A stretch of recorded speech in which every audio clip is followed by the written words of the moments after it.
Smoking causes cancer. Smoking kills. புகைப்பிடிப்பது புற்றுநோயை உண்டாக்கும், உயிரை கொல்லும். Liquor drinking is injurious to health. மது அருந்துதல் உடல் நலத்துக்கு தீங்கு விளைவிக்கும். Be safe, don't drink and drive. பாதுகாப்பாக இருப்பீர், மது அருந்துவிட்டு வாகனம் ஓட்டாதீர். பிரபு டாக்கீஸின் இதயங்களுக்கு வணக்கம். இன்னைக்கு ஒரு பெரிய திருவிழாவாக கொண்டாடப்படுற தளபதி விஜய் அவர்கள் நடித்திருக்கும் கோட் திரைப்படத்துடைய திரைவம்சத்தை தான் நம்ம பார்க்க போகிறோம். அண்ட் வீடியோக்குள்ளார போகிறதுக்கு முன்னாடி வழக்கமாக கேட்குறது தான், பிரபு டாக்கீஸ் நம்ம சேனலில் சப்ஸ்கிரைப் பண்ணல அப்படின்னா தயவு செஞ்சு சப்ஸ்கிரைப் பண்ணி உங்களுடைய ஆதரவு எங்களுக்கு கொடுங்க. வாங்க வீடியோக்குள்ளார போகலாம்.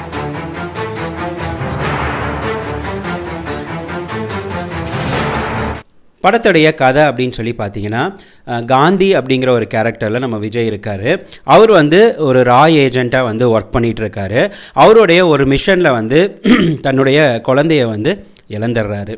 அந்த இழந்த குழந்தை தான் வில்லன் வளர்த்தி திரும்பியும் நம்ம விஜயவே காந்தி அவர்களையே சந்திக்கிறாங்க. அதுக்கப்புறமா தன்னுடைய அப்பா யார், தன்னுடைய மகன் யார் அப்படின்னு தெரிஞ்சதுக்கப்புறமா என்ன நடக்குது அப்படிங்கிறது தான் படத்துடைய மீதி கதை. ஸோ இதில் பார்த்திங்கன்னா விஜய் 2 வேடங்கள் அதில் ரொம்ப அழகாகவே பண்ணியிருக்காங்க. அதாவது தந்தை மகன் அப்படிங்கிற வேடத்தில் ரொம்ப சூப்பராகவே பண்ணியிருக்காரு. இந்த வயசில் இவ்வளோ இளமையாக இருக்கார் அப்படிங்கிறது ரொம்ப ஆச்சரியமாகவே இருக்குது. அண்ட் இப்படி ஒரு பரபரப்பான சூழ்நிலையில் ஒரு அருமையான நடிப்பை வெளிப்படுத்தியிருக்காரு. கண்டிப்பாக இவர் அரசியலுக்கு போகிறது அப்படிங்கிறது தமிழ் சினிமாவிற்கு ஒரு பெரிய நடிகரை இழக்கிறோம் அப்படிங்கிறது தான் சொல்லணும். ஸோ மொத்தமாக ஃபுல் படத்தையுமே தாங்கி நிற்கிறது நம்ம தளபதி விஜய் அப்படின்னு தான் சொல்லணும். 2 கேரக்டருமே ரொம்ப அருமையாக பண்ணியிருக்காரு. மகன் கேரக்டர்லாம் ஒரு பாயிண்ட் ஆஃப் டைமில் அது மகன் தான் அப்படிங்கிறதே நம்ம மறந்துடுறோம். ஸோ அந்தளவுக்கு ரொம்ப சூப்பராகவே பண்ணியிருக்காரு. ஸோ படத்தில் என்னென்ன சூப்பரான விஷயங்கள் அப்படிங்கிறது ஒன் பை ஒன்னாக பார்க்கலாம். ஸோ எடுத்த உடனே பார்த்தீங்க அப்படின்னா ஒரு அருமையான ஒரு சேசிங் சீன் இருக்குது. ஃபைட்டிங்கோட ரொம்ப சூப்பராகவே பண்ணியிருக்காங்க. விஜயகாந்த் அவருடைய கேமியோ இருக்குது. கண்டிப்பாக அது ரொம்ப சூப்பர், வாவ், ஃபென்டாஸ்டிக்னு சொல்கிற அளவுக்கு இல்லைனாலுமே நாட் பேட் அப்படிங்கிற அளவுக்கு தான் இருக்குது. ஸோ ஓரளவுக்கு ரசிக்கிற அளவுக்கே கொடுத்துருக்காங்க, ட்ரை பண்ணியிருக்காங்க. அது கொஞ்சம் நல்லா ஒர்க் அவுட் ஆகிருக்கு. சூப்பர் அப்படின்னு சொல்ல முடியல அப்படின்னு தான் சொல்லணும். அதுக்கப்புறமா அடுத்த அருமையான விஷயம் என்னென்னா விஜய் அவர்களுடைய அருமையான டான்ஸு. ஸோ பாடல்களுக்கு எல்லாமே அவருடைய அக்மார்க் அருமையான டான்ஸ் பண்ணியிருக்காரு. அவர் கூடவே நம்ம பிரபுதேவாவும் பிரசாந்த் அவர்களுமே டான்ஸ் ஆகட்டும் நடிப்பாகட்டும் எல்லாமே செம சூப்பராகவே பண்ணியிருக்காங்க. ஸோ அதுவுமே ஒரு அருமையான விஷயங்கள். வெங்கட் பிரபு அவர்கள் அந்தந்த இடத்துக்கு தகுந்த மாதிரியான பிஜிஎம்ஸை அங்கங்கே ஒரு ரெஃபரன்சஸ்க்காக கொடுத்துருக்காரு. ஸோ அதுவுமே படத்தில் சூப்பராக ரசிக்கிற ஒரு விஷயமாகவே இருக்குது. எந்தெந்த இடத்துலாம் ஓரளவுக்கு தொய்வாக இருக்குது, லேகாக இருக்குது அப்படின்னு வருதோ அந்த இடத்துலலாம் யாராவது ஒருத்தருடைய பாடல்களை போட்டு அந்த இடத்துல ஒரு ஹைப் கிரியேட் பண்ணி ஒரு உற்சாகத்தை கொண்டு கொடுத்துட்றாரு. ஸோ அந்த வகையில் ஸ்க்ரீன் பிளேயுமே நல்லா பண்ணியிருக்காரு அப்படின்னு சொல்லணும். அதுக்கப்புறம் பார்த்தீங்க அப்படின்னா கூட நடித்த கோஆர்டிஸ்ட் எல்லாருமே சூப்பராக பண்ணியிருக்காங்க. எக்கச்சக்கமான பேர் நடிச்சிருந்தாலும் அவங்களுடைய பங்கு ரொம்ப அழகாகவே கொடுத்துருக்காங்க. ஸோ இந்த மாதிரி படத்தில் நிறைய சூப்பரான விஷயங்கள் இருக்குது. ஸோ விஜய் ஃபேன்ஸ் அவர்களுக்கு நிறைய விஷயங்கள் இருக்குது, கொண்டாடுற அளவுக்கே இருக்குது.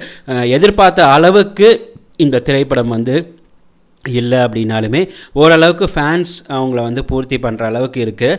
என்ன நம்ம மிஸ் பண்ணுறோம் அப்படின்னா, நம்ம வெங்கட் பிரபு படம் அப்படின்னாவே நல்லா சூப்பராக கலகலகலன்னு போகும்.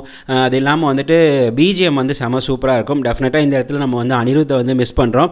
யுவன் சங்கர் ராஜா அவர்களுடைய பிஜிஎம் அந்தளவுக்கு பெருசாக எடுபடலை. சூப்பரான இன்னொரு விஷயம் கிளைமேக்ஸ். ஸோ கிளைமேக்ஸ் ரொம்ப சூப்பராகவே இருக்குது. ஸோ அது ரொம்ப ரசித்தோம். அந்த கிளைமேக்ஸில் வர பிஜிஎம்ஸ் சூப்பர், யுவன் சங்கர் ராஜா நல்லா பண்ணியிருக்காரு அப்படின்னு சொல்கிற அளவுக்கு இருக்குது. அண்டு த்ரிஷா அவங்க கேமியோ பண்ணுறது அந்த பேர், விஜய் அண்ட் த்ரிஷா அவங்களுடைய அந்த பேர் பார்க்குறதுக்கு ரொம்ப சூப்பராகவே அருமையாகவே இருக்குது.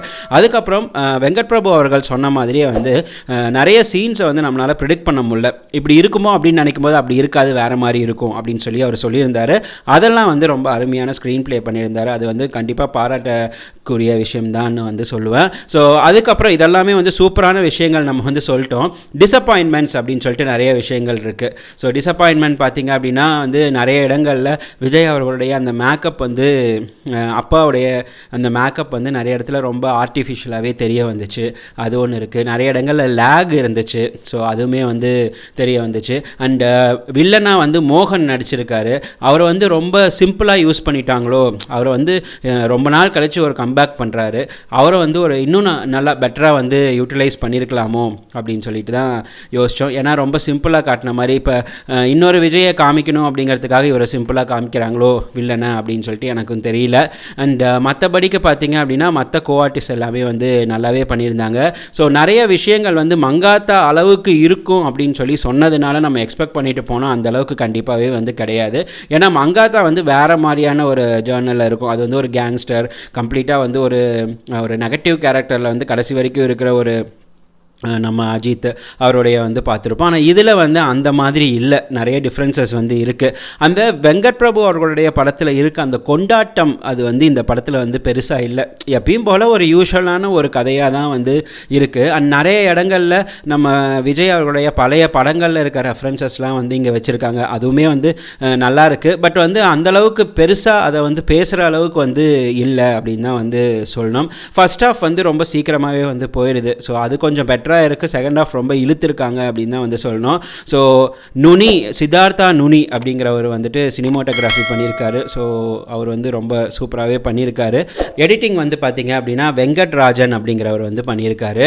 ஸோ செகண்ட் ஹாஃபில் இன்னும் விறுவிறுப்பு வந்து ஜாஸ்தி பண்ணியிருக்கலாம் அப்படின்னு தான் வந்து நான் நினைக்கிறேன். ஸோ காலையிலேருந்து வந்த அந்த ரிவ்யூஸ் எல்லாமே பார்த்திங்கன்னா மிக்சட் ரிவ்யூஸாகவே இருந்துச்சு. ஸோ ஜென்ரலாக பார்த்திங்க அப்படின்னா வந்து வெங்கட் பிரபு இன்னுமே வந்து சூப்பராக பண்ணியிருக்கலாம் அப்படின்னு சொல்லிட்டு நாங்கள் எதிர்பார்க்குறோம். அண்ட் ஒரு சுமாரான மூவி, ஒரு ஒன் டைம் வாட்சபிள், ஒரு சூப்பராக கண்டிப்பாக வந்து ஆல் த டைம் வந்து நம்ம சொல்லிக்கிற அளவுக்கு ஒரு நிலச்சினை இருக்கும் அப்படின்னா வந்து கிடையாது. ஸோ கண்டிப்பாக வந்து ஒன் டைம் பார்க்கலாம். ஸோ ஒன் டைம் பார்த்துட்டோம்னா அந்த சுவாரஸ்யங்கள் அப்புறம் வந்து அந்த ட்விஸ்ட் எல்லாமே வந்து உடஞ்சிரும். ஸோ அதுக்கப்புறம் பார்க்குறதுக்கு பெருசாக வந்து இன்ட்ரெஸ்டிங்காக வந்து இருக்காது. அந்தளவுக்கான ஒரு ஹைப்பு அது எல்லாமே வந்து இந்த படத்தில் கொஞ்சம் மிஸ் ஆகுது அப்படின்னு தான் வந்து சொல்லணும். So one time watchable movie. மொத்தத்தில் வந்து கோட் வந்து greatest of not all the times but one time அப்படின்னு சொல்லி சொல்லணும். உங்களுக்கு இந்த படம் வந்து எந்த அளவுக்கு பிடிச்சிருந்துச்சு, உங்களுக்கு என்ன விஷயங்கள்லாம் பிடிச்சிருந்துச்சுன்னு சொல்லிட்டு கமெண்ட் செக்ஷனில் மென்ஷன் பண்ணுங்கள். மீண்டும் இதே மாதிரி ஒரு சூப்பரான ஒரு செமையான ஒரு திரை விமர்சனத்தோடு உங்களை வந்து சந்திக்கிறேன். அதுவரை உங்களிடம் இந்த விடைபெறுவது உங்கள் பிரபு. வாரணுங்கோ.